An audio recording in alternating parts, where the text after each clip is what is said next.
Prince Harry is expected to testify today against Mirror Group newspapers in the legal action he's brought over phone hacking, even though he didn't turn up in court yesterday. Yeah, the judge said he was surprised that Harry wasn't present yesterday after he'd arrived late into the UK on Sunday following his daughter's birthday celebrations. We're joined now by Christina Kyriakou, former Communications Secretary to King Charles, who worked for the palace when alleged briefing to the press against other royals was taking place, and by Neil Wallace, who was the former deputy editor at the News of the World during part of the time the phone hacking scandal was happening, but was cleared of any wrongdoing. Mr. Wallace, first of all, thanks for joining us. Just to understand the context, because as we just said, you were cleared by a jury back in 2015, but clearly, you know, over 10, 15, 20 years, there was quite a lot of practice happening across the UK media using not just private investigators, but phone hacking. There have been lots of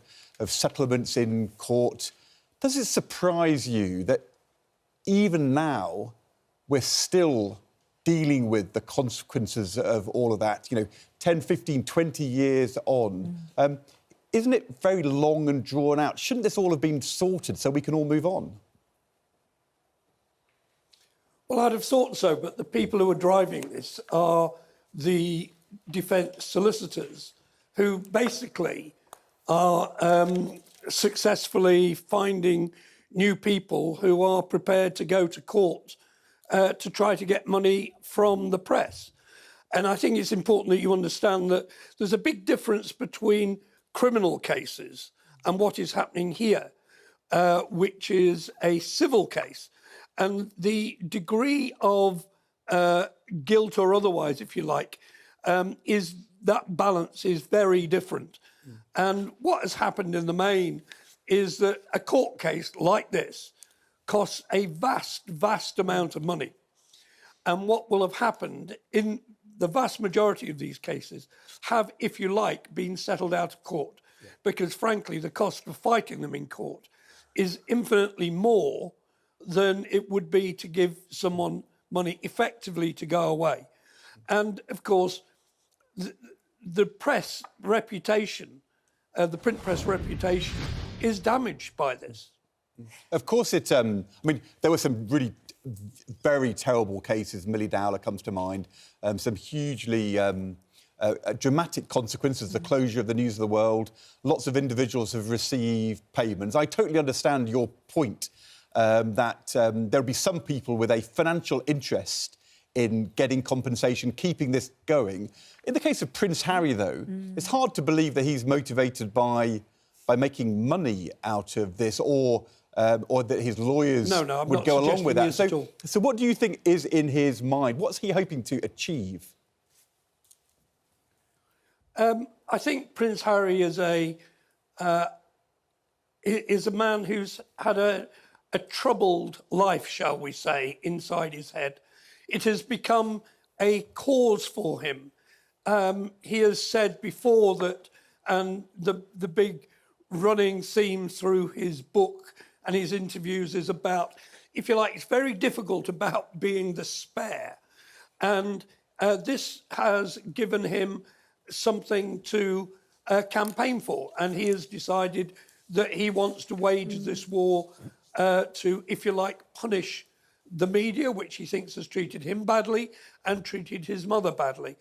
And so, no, this, I think where Harry is concerned, this is about revenge, about being seen to have a campaign, to a certain extent to vindicate, if you like, what he does.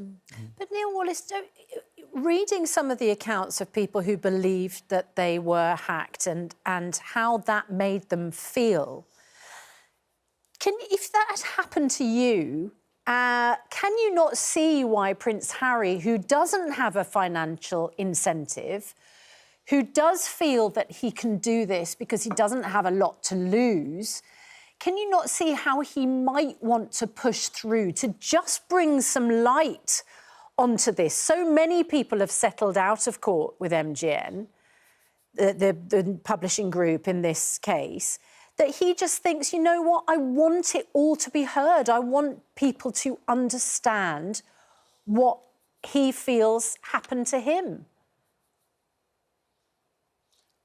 Yes, that's perfectly legitimate. I was phone hacked. And it is a bizarre experience.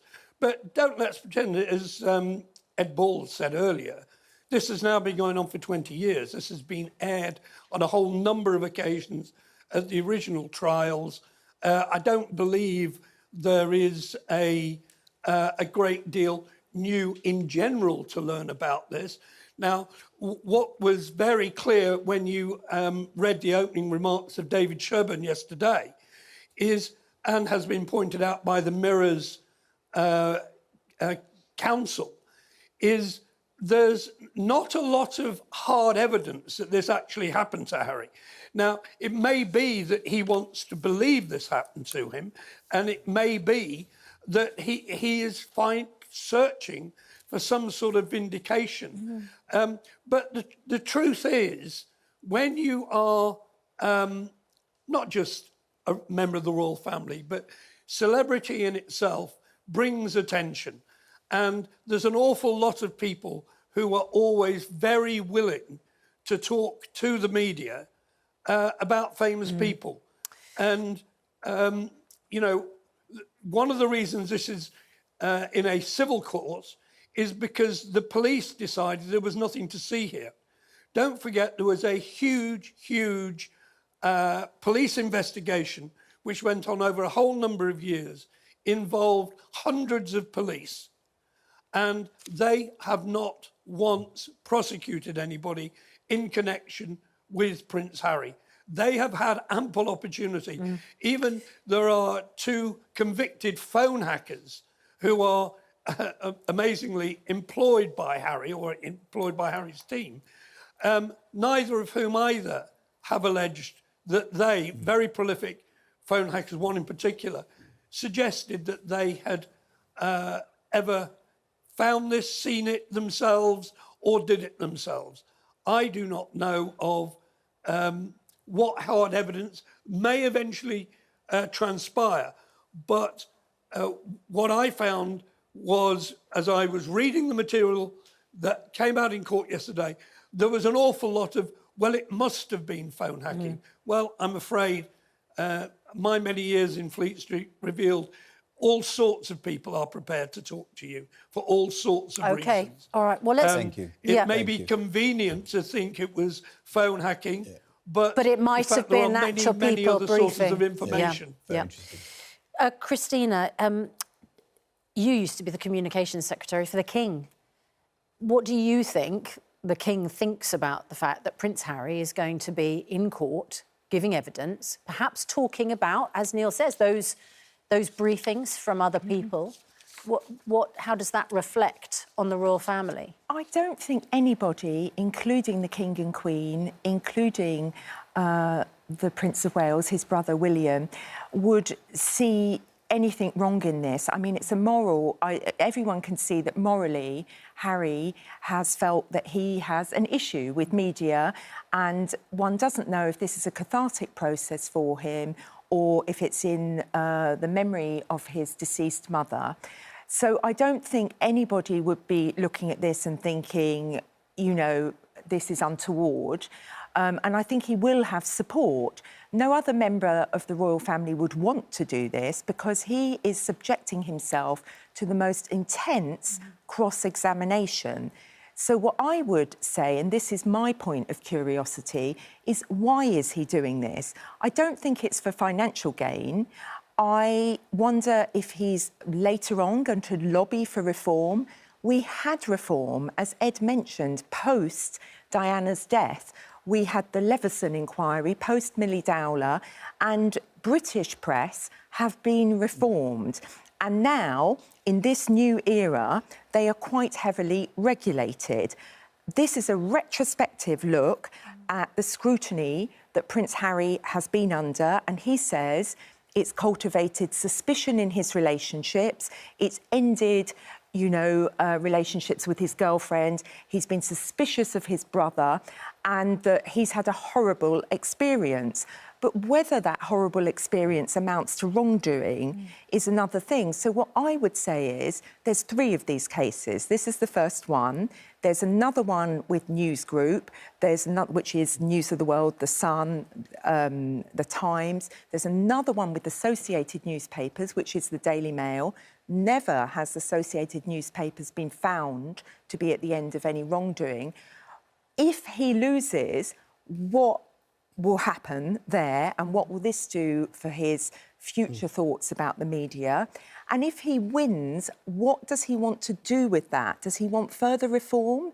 There's been no suggestion as to what he's trying to achieve. He's been very clear that it's not a vendetta against the media. Although the suggestion in the court papers, which he submitted, he said in those court papers that the late Queen had threatened legal action against News UK, that his father, now King Charles, had intervened to ensure the son supported his accession by not pursuing the legal action.